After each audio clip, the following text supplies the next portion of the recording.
Ladies and gentlemen, the story you are about to hear is true. The names have been changed to protect the innocent. Dragnet is brought to you by Chesterfield, made by Liggett & Myers, first major tobacco company to give you a complete line of quality cigarettes.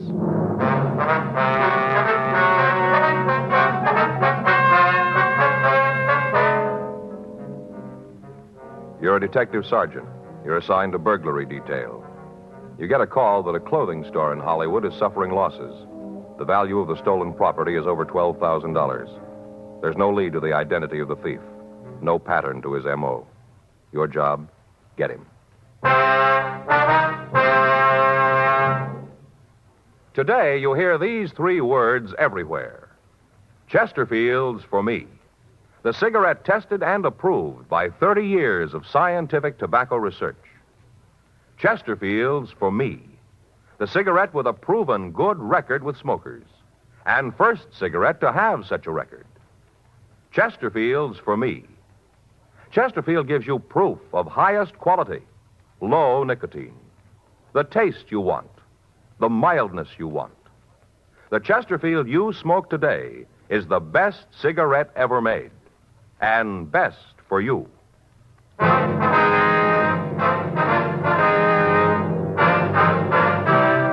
Dragnet, the documented drama of an actual crime. For the next 30 minutes, in cooperation with the Los Angeles Police Department, you will travel step by step on the side of the law through an actual case transcribed from official police files. From beginning to end, from crime to punishment, Dragnet is the story of your police force in action. It was Wednesday, June 3rd. It was hot in Los Angeles. We were working the day watch out of burglary detail. My partner's Frank Smith. The boss is Captain Bernard. My name's Friday. We were on our way out from the office, and it was 9:56 a.m. when we got to 1592 Vine Street, Dodd's men's store. Excuse me? Yeah? Wonder if you can tell us where you can find Leonard Dodds? Yeah, that's him, fellow back there in the blue suit. Thank you. Thank you. Well, I don't know how it happened, honey. No, I just came in this morning and I noticed the stuff was gone. Well, a whole shipment of suede coats. Haven't even been unpacked yet. Yeah, about 24 of them. Were white with a button-down collar. Yeah, I called the cops and the insurance company. Yeah, well, about 12,000. Well, a couple of customers just came in, honey. I'll call you back. Yeah. Well, don't worry about it. Goodbye. Yes, sir? Can I help you, gentlemen? Mr. Dodds? That's right. Police officers. This is Frank Smith. My name's Friday. How do you do, sir? You reported a burglary this morning? Yeah, you guys from Hollywood? No, sir. We're out of Central. I didn't think I'd seen you around here before. You want to tell us what happened? Yeah, come on back to the storeroom. When did you first discover the theft? Well, this morning when I came in, I went back here to unpack some new merchandise, and I found most of it gone. Here, I'll get the door. Now, this is our storeroom. When we get a shipment from the east, the cases are kept here until we get a chance to unpack them and check the invoices. I see. Was all of the stolen merchandise taken from this room? I'm not sure about that. I do know that a shipment of suede jackets and waistcoats was in here. It's gone now. A couple of cases of shirts, too. The only way I'd have of knowing if they took anything from out in the store itself would be to make a complete inventory. Mm-hmm. What do you estimate the loss at? $12,000. When was the last time you saw the merchandise in here? Yesterday afternoon. About what time? Well, I'd have to guess at that. I'd say about 3 or 3:30. How many doors are there to the store here? Just the front one in the back, opens into an alley. What if we could see the rear door? Sure. Back this way. One of the first things I thought of, too, but it was locked. You opened the door this morning, did you? Yes, I found the stuff gone, then I checked the door. It was still locked. Uh-huh. You have an alarm system in the store? Yes, it didn't go off last night, though. I see. Here's the door. You can see for yourself there's nothing wrong with the lock. How about it, Joe? No, there's no signs of it, Jimmy. Well, that's what I thought, too. I looked pretty close. Couldn't see any sign of where they got in. How about windows? Possible they got in through a window? No, I'm sure of that. Only 2 we've got are in the tailor shop. Here. Well, you can see them up there. Good 10 feet and barred. They couldn't have gotten in there. All right, we'll have our crime lab take a look. Who has keys to the place? Well, I've got one. Yes, sir, but who else? Well, they're just me and Al. Al? Yeah, Al Baker. He's sort of the assistant manager. Whenever I'm not around, he takes charge of things. Could we see him? Well, you can when he comes in. Listen, I don't want you to give him any trouble. I'd trust him with anything at all. I don't want you asking him a lot of embarrassing questions. All right, sir. How long has he worked for you? Oh, I guess it's been about 5 years. I don't think I could run the place without him. Sure wouldn't want to try. I see. Besides this Baker, how many people do you have working for you in the store? 3 others full-time. During rush periods, I call in extra help. Can you give us a list of their names? Yes, but you can be sure of one thing. What's that? Isn't anybody who works at the store did this. You seem pretty sure about that. Well, I know my people. All of them have been with me for a couple of years. I trust them all. I noticed that you're doing some remodeling here. How about the workmen? Possible one of them took the merchandise? Mr. Friday, do you know how much $12,000 in clothes is? Yes, sir, I have an idea. The both of you couldn't carry it in one trip. Not in a couple of trips. Whoever took those clothes was here a long time, and he worked hard getting them out of the store. Yes, sir, but about the workmen? It couldn't have been one of them. None of them have keys to the place. We have to open up to let them in, and they leave before we close. If they tried to get the things out of the store, one of us would have seen it. Couldn't possibly have been one of them. Frank? Yeah? You want to call the crime lab? Sure. Can I use your phone? Yes, it's on the counter in front of the store. I just don't understand it. Sir? Just doesn't seem to be any way they could have gotten all of the clothes out. No way at all. Well, they must have found one. 10:38. The crew from the crime lab arrived and went over the place. The whole store was checked, and all entrances and exits of the store were checked for fingerprints. Both the front door and the rear exit were examined, but there was no mark of a jimmy. The windows on the second floor were gone over, but the locks on them were secure, and there was no apparent way they could have been used to remove the stolen merchandise. We talked to the other clerks in the store. From them, we got approximately the same story that we'd obtained from the store manager. They verified that the merchandise had been on the premises at 3:30 p.m. the day before. None of them could say for certain that it was there after that, however. While Frank was checking with the members of the crew from the crime lab, I called the names of the employees into the record bureau for a check. Yeah, that's Baker, B-A-K-E-R. WMA, 46 years, 5 feet 10 inches tall, 156 pounds. Right. What? No, no visible marks or scars. Right. Joe, I got something for you. Okay, if you'll check the names, I'll give you a call later. Right. What do you got? Come on upstairs. I got talking to Lee, and I figured from what they found, the merchandise had to be taken out in the daytime. Lee goes along with that? Yeah. The way the doors look, if they were open, somebody used a key. Mm-hmm. He thinks like we do, that somebody took the cases out, planted them, then picked the stuff up last night. Well, what do you got up here? Window that opens out on the roof of the next building. We checked the lock. It hasn't been tampered with. Yeah. Come on. Climb up. No bars on this one, huh? Over here. Right there behind the air shaft. Now, what is it? Take a look. Shirts. In this one, suede coats. Is this all that was taken? No. Manager says it's about half. No sign of the rest of it, huh? No. Must have taken that last night. Figures the thief will be back tonight for the rest. Well, it'll be here. Mm-hmm. So will we.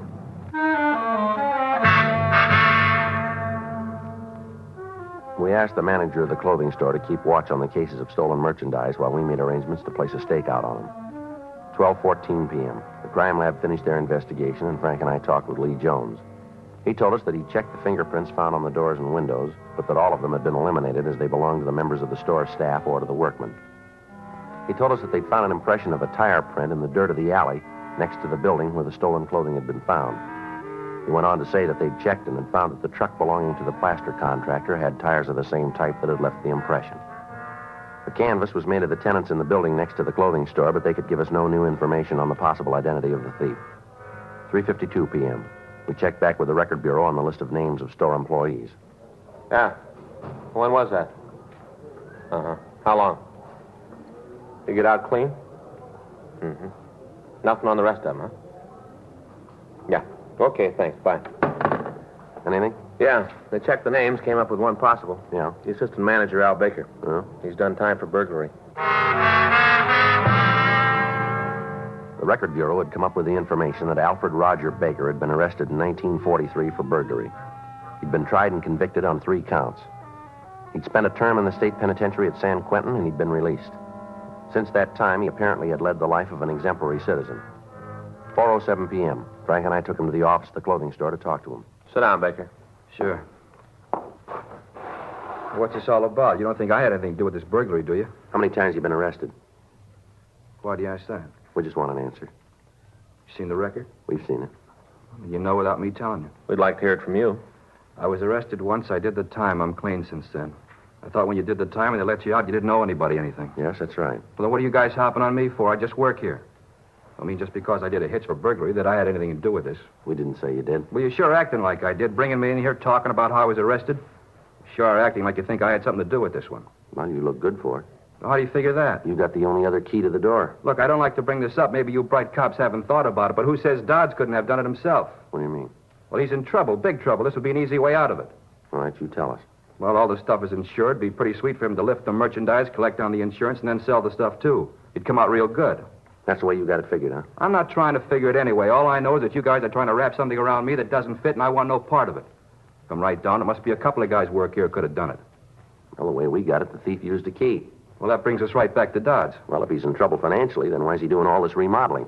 He hasn't got much choice. He's got to brighten this place up or he's going to lose what business he's got. You check into him. You look it up. You'll see what I'm talking about. It makes a lot more sense than you hauling me in here. Can you account for your time last night? From when? From the time you left here. Yeah, I can give you every minute. All right, go ahead.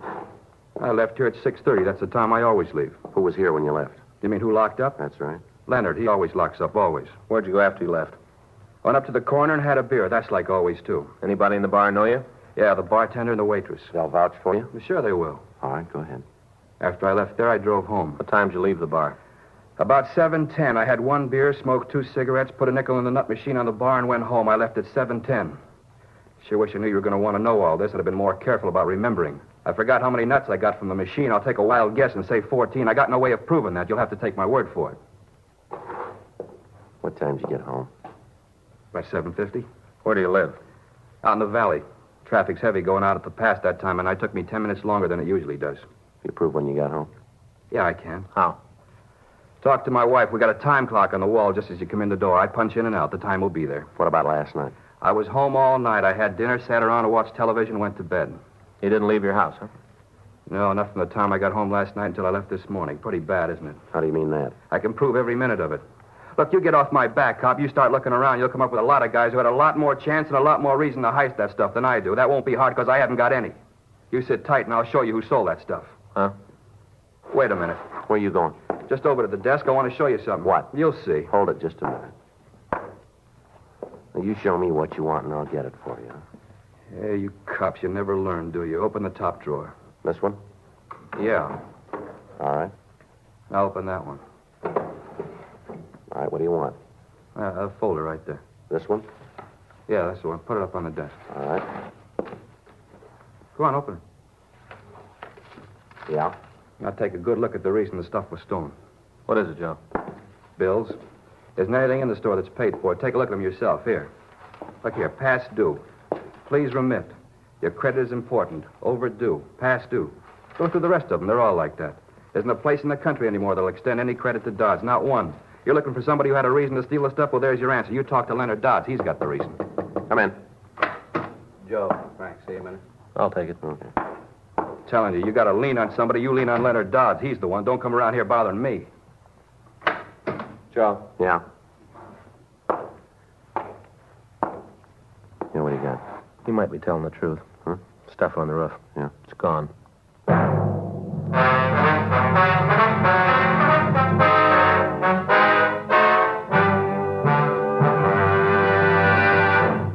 You are listening to Dragnet, the authentic story of your police force in action.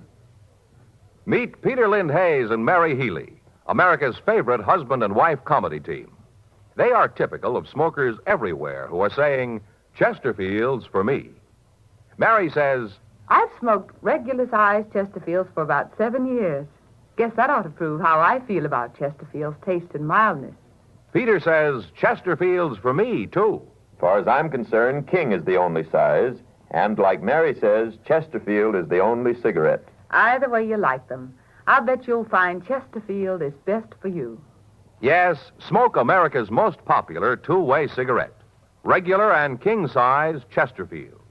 The best cigarette ever made. And best for you.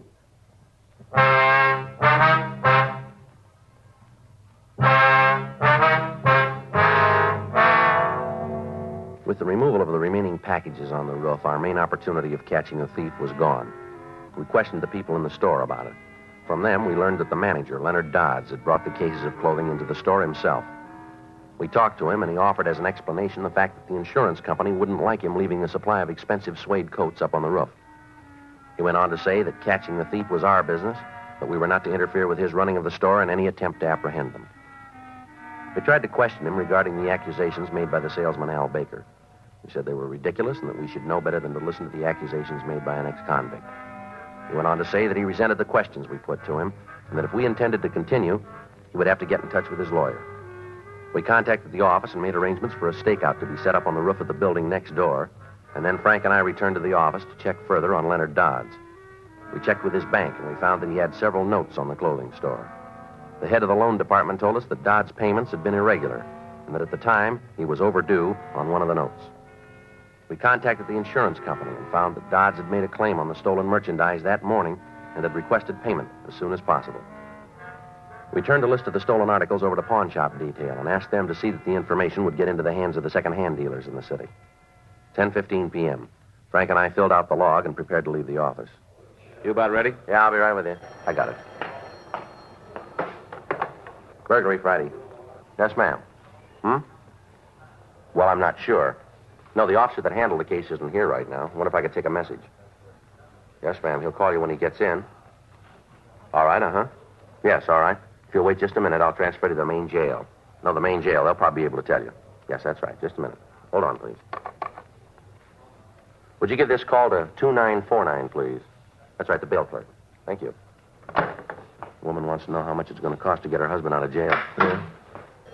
I got it. Burglary Friday. Yeah, Yeah, that's right, we did. Yeah. Well, when was that? Yeah, that's right. Yeah, okay, we'll wait here. Right, bye. Well, looks like we got it made, maybe. What do you mean? Radio car out in the Westlake district just picked up a couple of kids. Uh-huh. Both of them were loaded down with clothes. Yeah. Label on them is Dodds Clothing. The radio car officer had told me on the phone that he and his partner, while making a routine patrol of the area, had spotted two boys walking down the streets carrying large quantities of clothing. When they were stopped, the two suspects were unable to account for the clothes, and they were not able to tell the arresting officers where they'd gotten them. In checking the pair out, the officers had called burglary detail, and we'd gotten our first concrete lead to the thief. 10:47 p.m. The two suspects arrived at the office. Their names were checked through R&I, and they were both found to have misdemeanor records listing petty theft and attempted burglary. One of them, Walter Kramer, had been convicted on burglary charges and had been sentenced to Preston School for Boys. He was at the time on parole. While the other boy waited in the squad room, Frank and I questioned Kramer in the interrogation room. How old are you? 18. Where do you live? You know that already. What are you asking me again for? I told the other cop, gave him all the information. Where do you live? 2574 Brandon Street. You want to tell us where you got the clothing you had when you were picked up? You're smart cops. You figure it out. You on parole now? No, I got out clean. Are you still that way? That depends on how you read this one. Where'd you get those things? I found them. You expect us to buy that? I don't care if you buy it or not. It's the truth. You're pretty heavy, aren't you? I've been around. That time up at Preston didn't do you much good, did it? You'd be surprised what I learned up there. Not what you were sent there for. That depends on where you're sitting. You were picked up carrying a load of stolen clothes. You want to tell us where you got them? You tell me. Now, come on, kid. Where'd you get the clothes? You going to play it that way, are you? There ain't any other. Where were you yesterday? Starting when? From when you got up? I got to tell you all that? We want to hear it. Pretty dull. All right, go ahead. Well, I got up about noon. You got a job? Yeah. Where? Around. What do you do? Nothing. I'm a philosopher. I study people. I just sit around all day and study people. How do you live? Stay with my folks. They pick up the tab. Go ahead. With what? What you did yesterday. Told you. I got up about noon. Had some breakfast, then went over to Harry's. That's the boy you were picked up with? Yeah, I went over to his house. Sat around and watched the television. How long were you at his house? Maybe 6. Sat around and talked philosophy. Talked and watched the old movies. What'd you do then? Left and went out to study people. Where'd you go? Went down, played a couple of games of pool, had something to eat. And after that? Went out to a movie. You got any way of proving that? Sure, talked to Harry. See your alibi? Yeah, you talk to him. He'll tell you. Now, you may not know this, but he's in the theft as deep as you are. I got some information for you, cop. Neither one of us is in on it at all. All right, get your coat. Where you taking me? City jail. You gonna book me? You called it. How about Harry? Well, how about him? He going too? Yeah. What charge? Suspicion 459 PC. Burglary? That's right. Come on. You mean that stuff is really stolen? That's right. You're telling me right? Yep. It ain't true. Now, you tell us about it.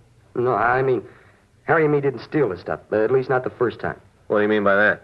Well, we stole it, yeah, you got us cold for that, but not the first time. Well, where'd you get it?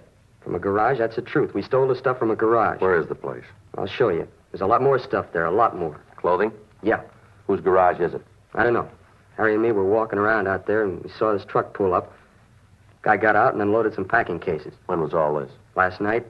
The way the garage looked, though, it wasn't the first time. The place was loaded. A lot of shirts, coats, suits, all kinds of things. Harry and me figured that we might as well help ourselves. But we didn't steal the stuff originally, not the first time. What's the address where the garage is? I don't know. Up on Shortdale Avenue near the lake. All right, we take you up there. Will you point it out for us? Sure, I'll show you. I want to see him get his. Get it real good. What do you mean? Imagine having a garage full of stolen things. Terrible, that's what it is. Is that right? Sure. The important thing is that you know that we didn't steal it the first time. You got to believe that. We didn't steal it the first time. Is there really a difference?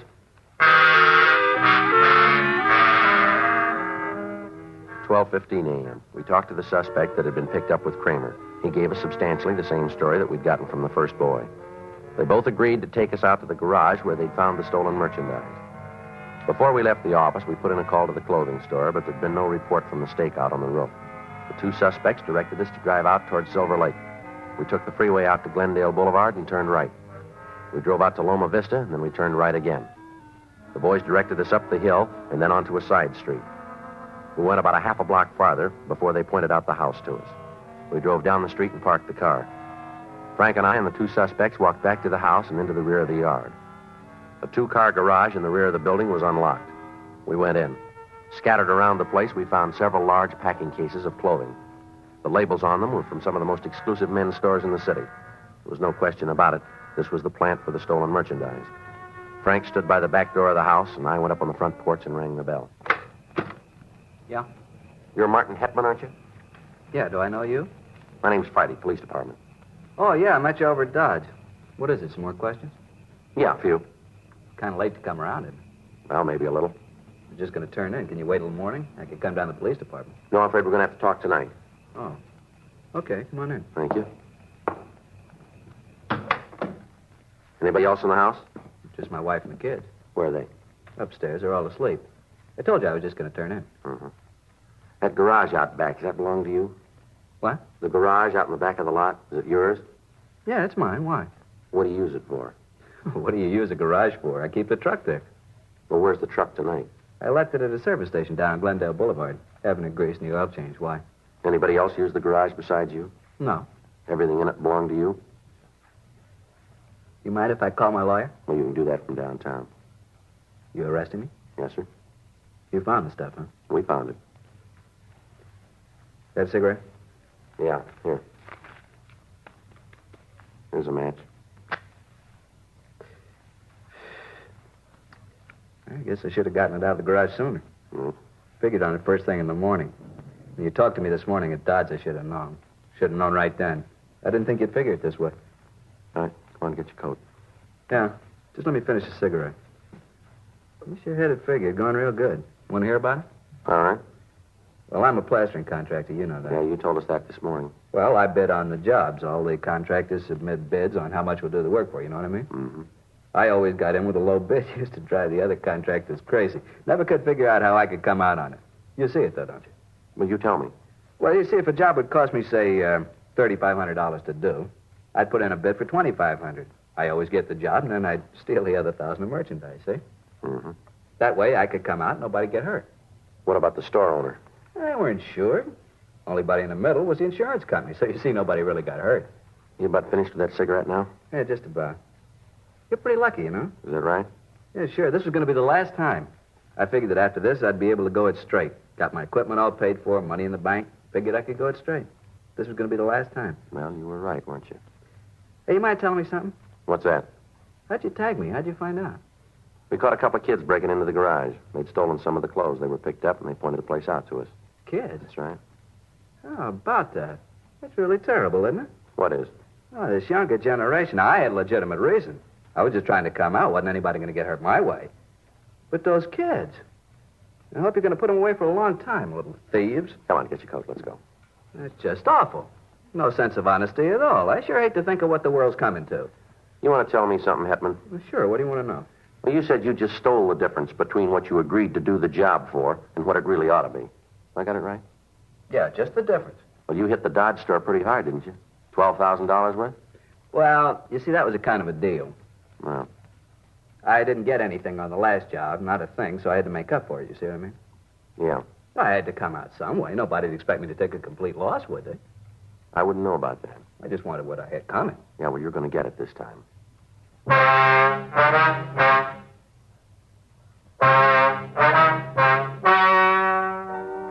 The story you have just heard is true. The names were changed to protect the innocent. On October 17th, trial was held in Department 89, Superior Court of the State of California, in and for the County of Los Angeles. In a moment, the results of that trial. Now, here is our star, Jack Webb. Thank you, George Fenneman. Friends, the next time you buy cigarettes, I wish you'd give our Chesterfields a try. Now, that's all we ask. Just try them, because these cigarettes do a better job of selling themselves than anything I could say. Either way you buy them, regular or king size, I know you'll like them, because they smoke mild and they're really satisfying. Join the millions of smokers who've made Chesterfield America's most popular two-way cigarette. And when you do, I'm convinced you'll agree that Chesterfields are best for you.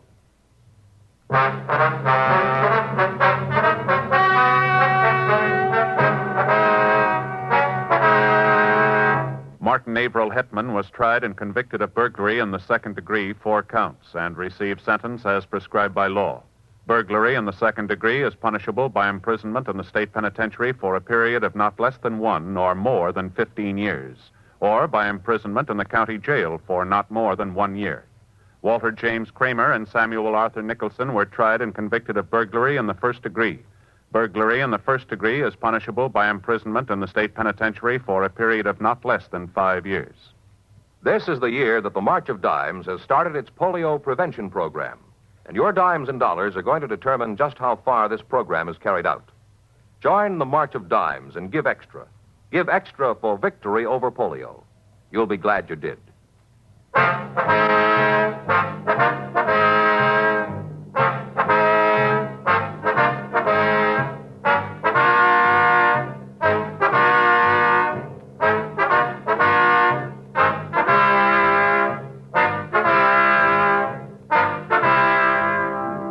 You have just heard Dragnet, a series of authentic cases from official files.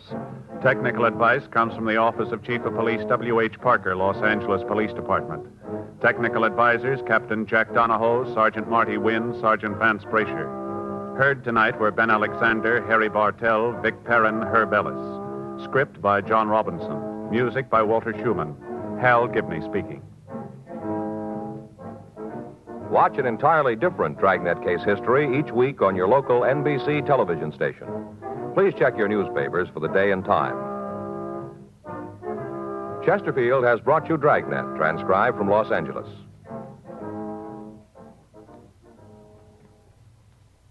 This is it. Say thousands of filter tip smokers who have switched to L&M filters. At last, a filter tip cigarette with plenty of good taste. And a pure, non-mineral filter. You get effective filtration because only L&M filters use alpha cellulose, entirely pure and harmless to health. It's the light and mild smoke. Much more flavor, much less nicotine. This is it. As Rosalind Russell puts it, L&M filters are just what the doctor ordered. Today, buy L&M filters.